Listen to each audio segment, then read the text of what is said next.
Let's have a look at this exercise here, running shell scripts. First of all, we should make this shell script then. And how do we do that? Well, RStudio is our editor. So we use RStudio to edit files. Use the File menu, New File, and then you choose not the R script this time, because this is not going to be an R script. Down here you find shell script. So notice that RStudio is sort of made to help you make several types of programs. You can see Python here, shell is here. It looks just like an empty file, just like any other empty file. But notice the buttons here are not the same as you see when you have an R script. Okay. This is the text we should add to our shell script. So let's just copy this from this module 1 document and paste it in here.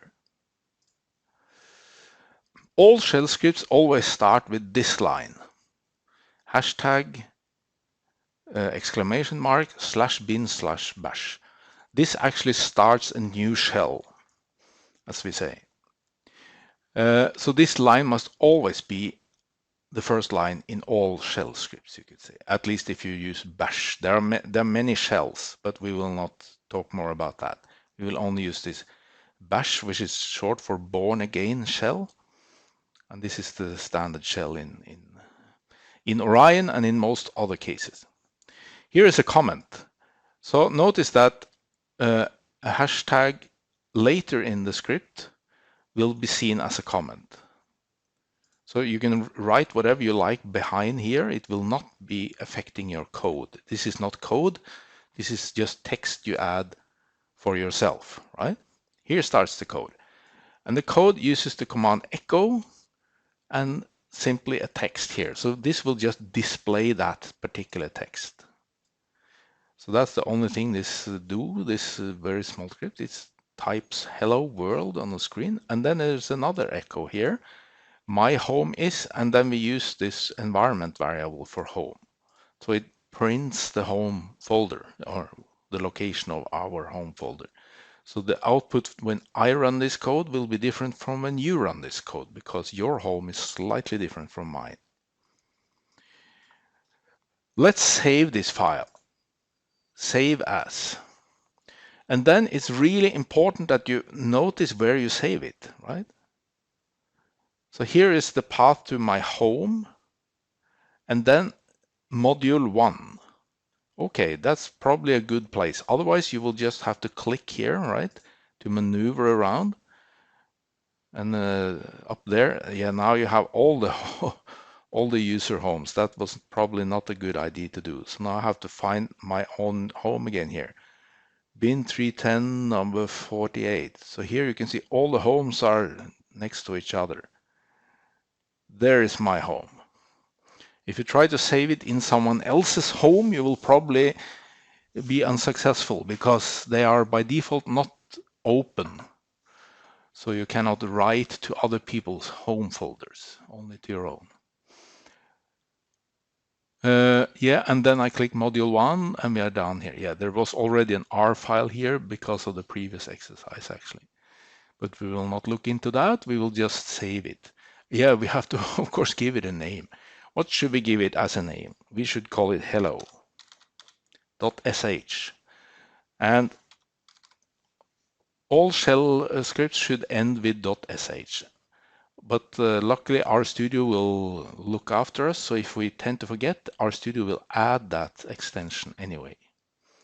So if I now look into my module 1 folder here, you will see it here. And its icon is slightly different from the R file, which is always the .r extension. Okay, so here I have my file now, but now I should try to run it. And here is how you run a file, a shell script, I mean, directly in the terminal. So now I go out of RStudio and into the terminal. I'm logged in here. And now I should step down to this module 1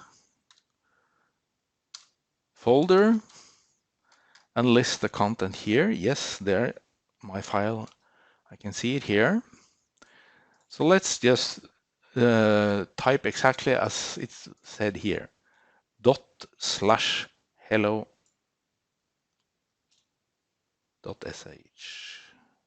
copy. And then I just right click here. Notice that we type this dot, meaning this folder, /hello.sh. That means look for the file in this folder. And what we typically see here now is permission denied. This is, you are not, I am not allowed to execute this file. And why not? Because if we use this long format listing, -L, long format listing, I like that. I like that much. I always use that actually. But because then we see the two files listed like this, below each other, and we have some extra information about each file. And let's now look at the first part of this information, this one. This explains to us the permissions for this file.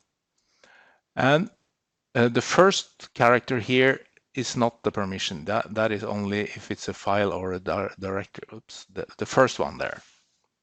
Let me make it bigger. The first character is not part of the permission. It's the remaining 9. These 3, the next 3, and the next 3. These letters here, what do they mean? The first 3 letters are your or my, as a user, the owner of the files, permission. So this means I have read permission to this file because of the R. And of course I can read my own files. I also have write permissions, so I can actually change the file, I can write something in it. But I don't have execution permission. And that's the third one. It's just a minus there. So for me to be able to execute this file now, I have to add execution permission to this file. And since the file is mine, I am free to do that. I can add permissions or subtract permissions from this file. Let me show you how we do it. It's the command chmod, change mode. And then I type, since I am the user that owns this file, I type a U. And now I want to add execution, and execution is the letter X. And then I type the name of the file that I want to change permissions for. So notice here I say that the user should now be granted execution permission on this particular file. Let's run that. And now I can list again. Let me just repeat by using the up arrow. I repeat the previous command. And notice now I have read, write, and X for this file. And it also changed color to a green color. What about these other here permissions? Well, the next 3 letters are the read, write, and execute permission for people in the same group as you. Now, we don't have any group assignments in bin 310, so this is not really relevant for us. The last 3 characters are read, write, and execute permissions for all other users on Orion. And you can see it's read. Everyone else can actually read this file. They cannot write to it because it's a minus here, and they cannot execute it either because there's a minus here. So if I want to add execution rights For all others, I would just replace the U with U for others, plus X, like this. And we can inspect again. And now you can see others are allowed to read and execute this file, but not allowed to write.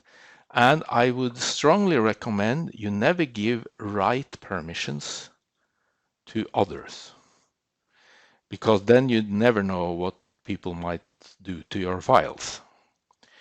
So you can open them for reading and you can open them for executing, but never open them for writing, because then other people can destroy and even delete your files. So that is not a good idea. But reading your files is often a good. And notice this is default. The default is that others can read your files. What if I want to remove a permission? I can do that as well. So let's say I change my mind. I don't want others to either read nor execute this file. How do I do that? Then I go back, chmod again, and I say others, but instead of plus X, I now say minus read X. Take away both read and execution permission. And by listing, now you can see all of them are removed. So this file is now completely hidden, you could say, from others than myself. But I can do all three things to my file. Let's see if I can run it then. Let me go back up to repeat the command up here, this one. Yes, now it executes and it outputs hello world and it outputs my home is, and then /mnt users, this is my home, and this will of course be slightly, this part will be different in your case. So that was our first shell script.